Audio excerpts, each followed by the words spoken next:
First, let me thank you for taking the time to watch this video and hear my story. I think my story is probably similar to the stories many other Canadians would say who are in my age range. So I grew up in Canada. I grew up through the 60s and 70s. I went to high school in the early 70s. And during that time, just like any kid, I watched a lot of television. A lot.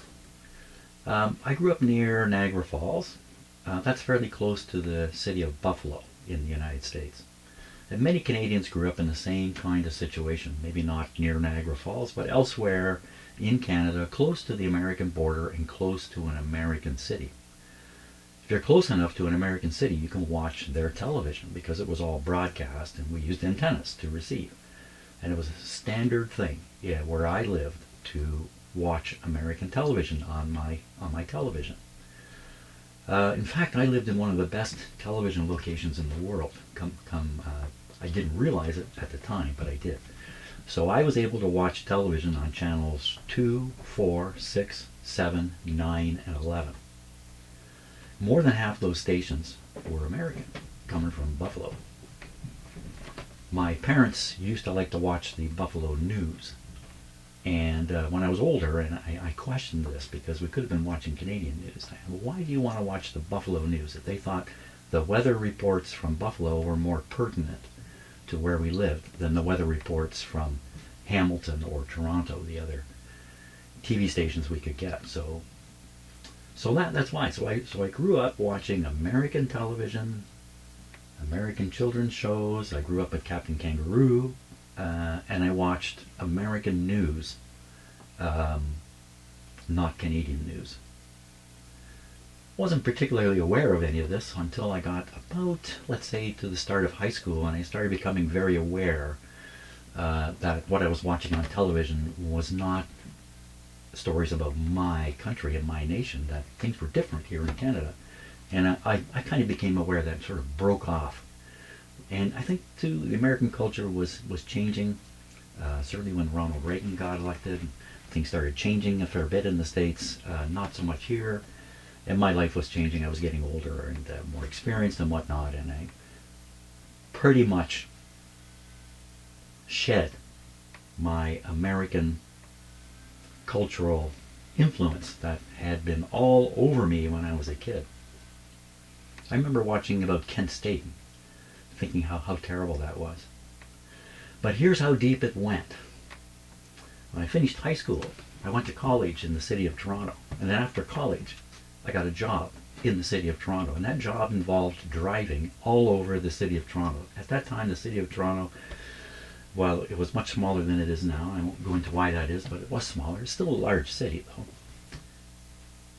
What I expected to have happen is I would sooner or later I would drive into the ghettos. Now you don't hear that word very much anymore, ghetto. But when I was growing up, that word was mentioned over and over and over, and I saw a lot of stuff on TV showing ghettos in American cities. Well, for me, it was just cities, right? It wasn't really American cities, it was just cities. Cities had ghettos. You better watch out. So I got my job, driving around, waiting to come across the ghetto in Toronto. But after a while I started realizing there's no ghetto. There's no ghetto. There never was. That didn't happen in Canadian cities. That didn't happen in Canadian culture. Yeah, there's poor areas of the city and richer areas, but nothing like what I saw on American television regularly. You know, by then I was 21 years old, 21 years old, and I still had this deep impression that Canada paralleled the United States, at least when it came to ghettos. Well, you know, look at how old I am now. Lots of things have happened.